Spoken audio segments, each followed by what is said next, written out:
முதல் வாசகம் திருத்தூதர் பணிகள் நூலிலிருந்து வாசகம்.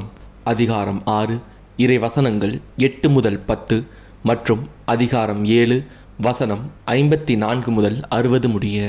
அந்நாள்களில் ஸ்தேவான் அருளும் வல்லமையும் நிறைந்தவராய் மக்களிடையே பெரும் அருளும் செயல்களையும் அரும் அடையாளங்களையும் செய்து வந்தார். அப்பொழுது உரிமையடைந்தோர் எனப்படுவோரின் தொழுகை கூடத்தை சேர்ந்த சிலரும் சீரேன் அலெக்சாந்திரியா நகரினரும் சிலிசியா ஆசியா மாநிலத்தவரும் ஸ்தேவானோடு வாதாடத் தொடங்கினர். ஆனால் அவரது ஞானத்தையும் தூய ஆவி வாயிலாக அவர் பேசிய வார்த்தைகளையும் எதிர்த்து நிற்க அவர்களால் இயலவில்லை.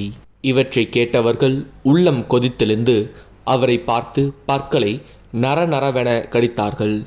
அவரோ தூய ஆவியின் வல்லமையை நிறைவாய் பெற்று வானத்தை உற்று நோக்கினார். அப்போது கடவுளின் மாட்சியையும் அவர் வலப்பக்கத்தில் இயேசு நிற்பதையும் கண்டு, இதோ வானம் திறந்து இருப்பதையும் மானிட மகன் கடவுளது வலப்பக்கத்தில் நிற்பதையும் காண்கிறேன் என்று கூறினார். ஆனால் அவர்கள் தங்கள் செவிகளை அழைத்து கொண்டு பெரும் கூச்சலிட்டு ஒருமிக்க அவர் மேல் பாய்ந்தார்கள். நகரத்திற்கு வெளியே இழுத்து கொண்டு போய் அவர் மேல் கல் எறிந்தார்கள். சாட்சிகள் தங்கள் மேலுடைகளை சவுல் என்னும் இளைஞரிடம் ஒப்படைத்தார்கள். அவர்கள் ஸ்தேவான் மீது கல் எறிந்தபோது அவர், ஆண்டவராகிய இயேசுவே, எனது ஆவியை ஏற்றுக்கொள்ளும் என்று வேண்டிக் கொண்டார். பின்பு முழங்கால் பணியிட்டு உரத்த குரலில், ஆண்டவரே, இந்த பாவத்தை இவர்கள் மேல் சுமத்தாதேயும் என்று சொல்லி உயிர் விட்டார். ஆண்டவரின் அருள்வாக்கு. இறைவா, உமக்கு நன்றி. இன்றைய நற்செய்தி. மத்தேயு எழுதிய தூய நற்செய்தியிலிருந்து வாசகம். அதிகாரம் 10 இறை வசனங்கள் 17 முதல் 22 முடிய. அக்காலத்தில் இயேசு தம் திருத்தூதர்களுக்கு கூறியது, எச்சரிக்கையாக இருங்கள். ஏனெனில் மனிதர்கள் உங்களை யூத சங்கங்களிடம் ஒப்புவிப்பார்கள். தங்கள் தொழுகை கூடங்களில் உங்களை சாட்டையால் அடிப்பார்கள்.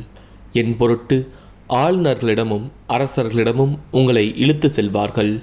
இவ்வாறு யூதர்கள் முன்னும் பிற இனத்தவர் முன்னும் சான்று பகர்வீர்கள்.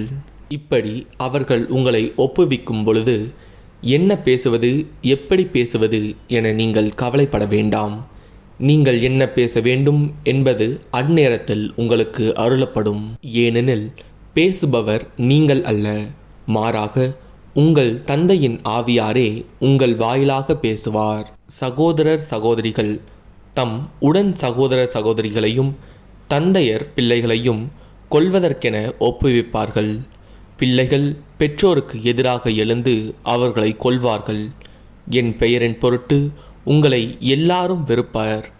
இறுதி வரை மன உறுதியுடன் இருப்பவரே மீட்கப்படுவர். ஆண்டவரின் அருள்வாக்கு. இறைவா, உமக்கு நன்றி.